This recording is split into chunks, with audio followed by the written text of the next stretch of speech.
नमस्कार दोस्तों, motivational story अड्डा में आपका स्वागत है। सुनिए मुंशी प्रेमचंद की कहानी विमाता। स्त्री की मृत्यु के 3 ही मास बाद पुनर्विवाह करना मृतात्मा के साथ ऐसा अन्याय और उसकी आत्मा पर ऐसा आघात है जो कदापि क्षम्य नहीं हो सकता। मैं यह कहूँगा कि उस स्वर्गवासिनी की मुझसे अंतिम प्रेरणा थी, और न मेरा शायद यह कथन ही मान्य समझा जाए कि हमारे छोटे बालक के लिए माँ की उपस्थिति परमावश्यक थी। परंतु इस विषय में मेरी आत्मा निर्मल है और मैं आशा करता हूँ कि स्वर्गलोक में मेरे इस कार्य की निर्दय आलोचना न की जाएगी। सारांश ये कि मैंने विवाह किया, और यद्यपि एक नवविवाहिता वधू को मातृत्व उपदेश बेसुरा राग था, पर मैंने पहले ही दिन अम्बा से कह दिया कि मैंने तुमसे केवल इस अभिप्राय से विवाह किया है कि तुम मेरे भोले बालक की माँ बनो और उसके हृदय से उसकी माँ की मृत्यु का शोक भुला दो। 2 मास व्यतीत हो गए। मैं संध्या समय मुन्नू को साथ लेकर वायु सेवन को जाया करता था। लौटते समय कतिपय मित्रों से भेंट भी कर लिया करता था। उन संगतों में मुन्नू श्यामा की भांति चहकता। वास्तव में इन संगतों से मेरा अभिप्राय मनोविनोद नहीं, केवल मुन्नू के असाधारण बुद्धि चमत्कार को प्रदर्शित करना था। मेरे मित्रगण जब मुन्नू को प्यार करते और उसकी विलक्षण बुद्धि की सराहना करते तो मेरा हृदय बासों उछलने लगता था। एक दिन मैं मुन्नू के साथ बाबू ज्वाला सिंह के घर बैठा हुआ था। ये मेरे परम मित्र थे। मुझमें और उनमें कुछ भेदभाव न था। इसका अर्थ ये नहीं है कि हम अपनी क्षुद्रताएं, अपने पारिवारिक कलहादी और अपनी आर्थिक कठिनाइयां बयान किया करते थे। नहीं, हम इन मुलाकातों में भी अपनी प्रतिष्ठा की रक्षा करते थे और अपनी दुर्वस्था का जिक्र कभी हमारी जबान पर न आता था। अपनी कालिमाओं को सदैव छिपाते थे। एकता में भी भेद था और घनिष्ठता में भी अंतर। अचानक बाबू ज्वाला सिंह ने मुन्नू से पूछा, क्यों तुम्हारी अम्मा तुम्हें खूब प्यार करती है न? मैंने मुस्कराकर मुन्नू की ओर देखा। उसके उत्तर के विषय में मुझे कोई संदेह न था। मैं भली भांति जानता था कि अम्मा उसे बहुत प्यार करती है, परंतु मेरे आश्चर्य का ठिकाना न रहा जब मुन्नू ने इस प्रश्न का उत्तर मुख से न देकर नेत्रों से दिया। उसके नेत्रों से आंसू की बूंदें टपकने लगी। मैं लज्जा से गड़ गया। इस अश्रुजल ने अम्बा के उस सुंदर चित्र को नष्ट भ्रष्ट कर दिया जो गत 2 मास से मैंने हृदय में अंकित कर रखा था। ज्वाला सिंह ने कुछ संशय की दृष्टि से देखा और पुनः मुन्नू से पूछा, क्यों रोते हो बेटा? मुन्नू बोला, रोता नहीं हूँ। आंखों में धुआं लग गया था। ज्वाला सिंह का विमाता की ममता पर संदेह करना स्वाभाविक बात थी, परंतु वास्तव में मुझे भी संदेह हो गया। अम्बा सहृदयता और स्नेह की वह देवी नहीं है जिसकी सराहना करते मेरी जिह्ना न थकती थी। वहां से उठा तो मेरा हृदय भरा हुआ था और लज्जा से माथा न उठता था। मैं घर की ओर चला तो मन में विचार करने लगा कि किस प्रकार अपने क्रोध को प्रकट करूं। क्यों न मुंह ढाक कर सो रहूं। अम्बा जब पूछे तो कठोरता से कह दूं कि सिर में पीड़ा है, मुझे तंग मत करो। भोजन के लिए उठाए तो झिड़क कर उत्तर दूं। अम्बा अवश्य समझ जाएगी कि कोई बात मेरी इच्छा के प्रतिकूल हुई है, मेरे पाँव पकड़ने लगेगी। उस समय अपनी व्यंग्यपूर्ण बातों से उसका हृदय बेध डालूंगा।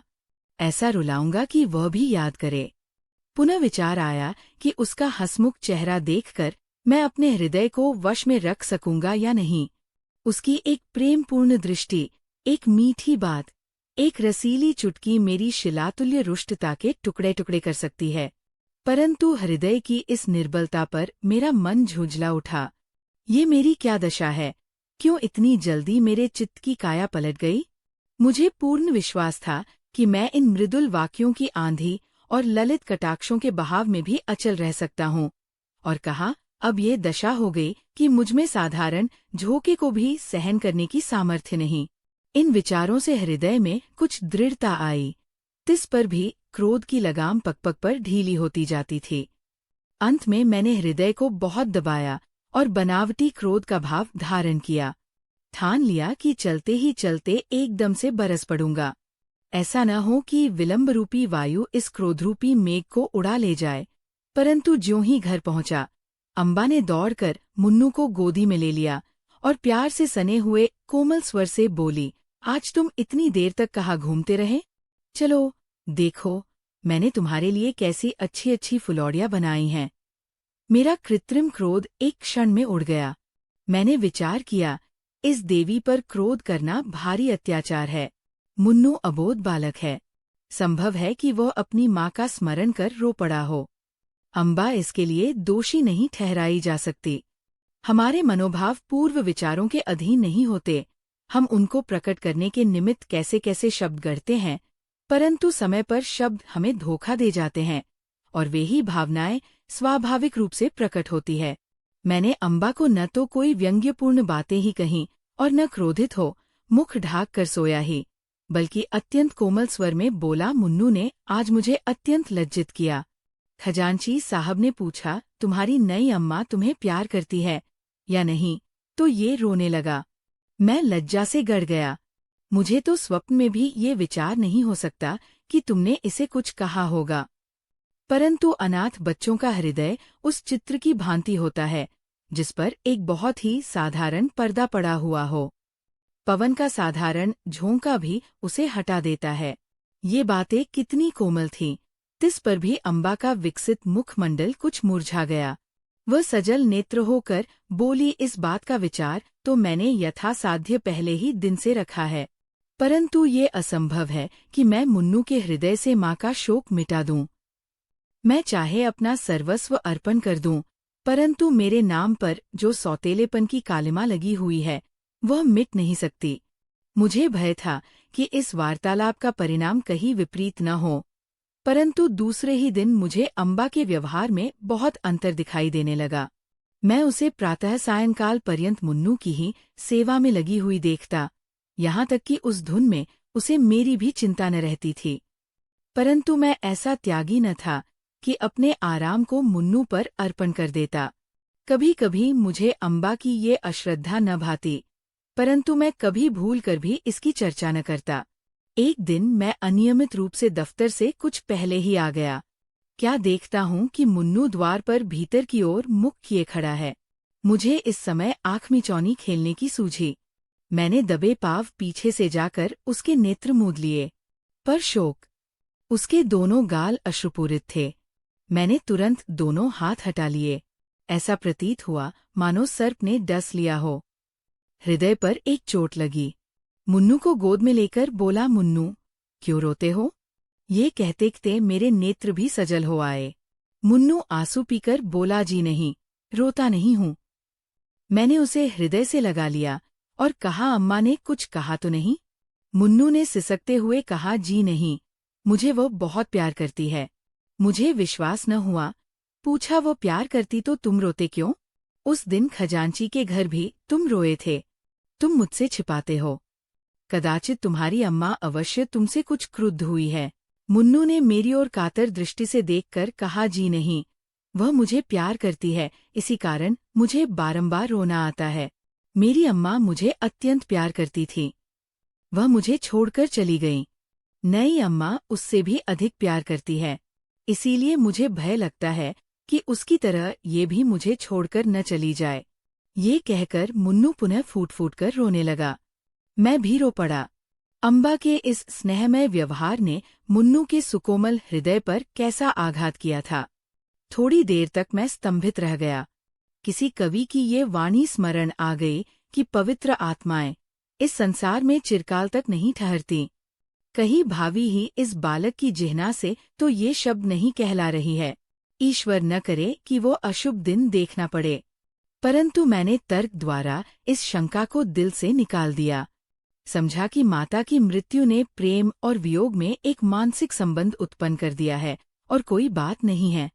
मुन्नू को गोद में लिए हुए अम्बा के पास गया और मुस्कराकर बोला, इनसे पूछो क्यों रो रहे हैं? अम्बा चौंक पड़ी। उसके मुख की कांति मलिन हो गई। बोली, तुम ही पूछो। मैंने कहा, ये इसलिए रोते हैं कि तुम इन्हें अत्यंत प्यार करती हो और इनको भय है कि तुम भी इनकी माता की भांति इन्हें छोड़कर न चली जाओ। जिस प्रकार गर्द साफ हो जाने से दर्पण चमक उठता है, उसी भांति अम्बा का मुखमंडल प्रकाशित हो गया। उसने मुन्नू को मेरी गोद से छीन लिया और कदाचित यह प्रथम अवसर था कि उसने ममतापूर्ण स्नेह से मुन्नू के पाँव का चुंबन किया। शोक, महाशोक। मैं क्या जानता था कि मुन्नू की अशुभ कल्पना इतनी शीघ्र पूर्ण हो जाएगी। कदाचित उसकी बालदृष्टि ने होनहार को देख लिया था, कदाचित उसके बाल श्रवण मृत्यु दूतों के विकराल शब्दों से परिचित थे। 6 मास भी व्यतीत न होने पाए थे कि अम्बा बीमार पड़ी और इन्फ्लुएंजा ने देखते देखते उसे हमारे हाथों से छीन लिया। पुनः वह उपवन मरुतुल्य हो गया, पुनः वह बसा हुआ घर उजड़ गया। अम्बा ने अपने को मुन्नू पर अर्पण कर दिया था। आय हाँ, उसने पुत्र स्नेह का आदर्श रूप दिखा दिया। शीतकाल था और वह घड़ी रात्रि शेष रहते ही मुन्नू के लिए प्रातःकाल का भोजन बनाने उठती थी। उसके इस स्नेह बाहुल्य ने मुन्नू पर स्वाभाविक प्रभाव डाल दिया था। वह हठीला और नटखट हो गया था। जब तक अम्बा भोजन कराने न बैठे, मुंह में कौर न डालता, जब तक अम्बा पंखा न झले, वह चारपाई पर पाँव न रखता। उसे छेड़ता, चिढ़ाता और हैरान कर डालता, परंतु अम्बा को इन बातों से आत्मिक सुख प्राप्त होता था। इन्फ्लुएंजा से कराह रही थी, करवट लेने तक की शक्ति न थी, शरीर तबाह हो रहा था, परंतु मुन्नू के प्रातःकाल के भोजन की चिंता लगी रहती थी। हाय, वह निःस्वार्थ मातृ स्नेह अब स्वप्न हो गया।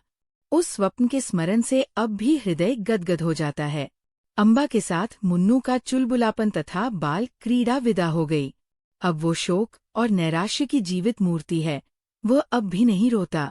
ऐसा पदार्थ खोकर अब उसे कोई खटका, कोई भय नहीं रह गया।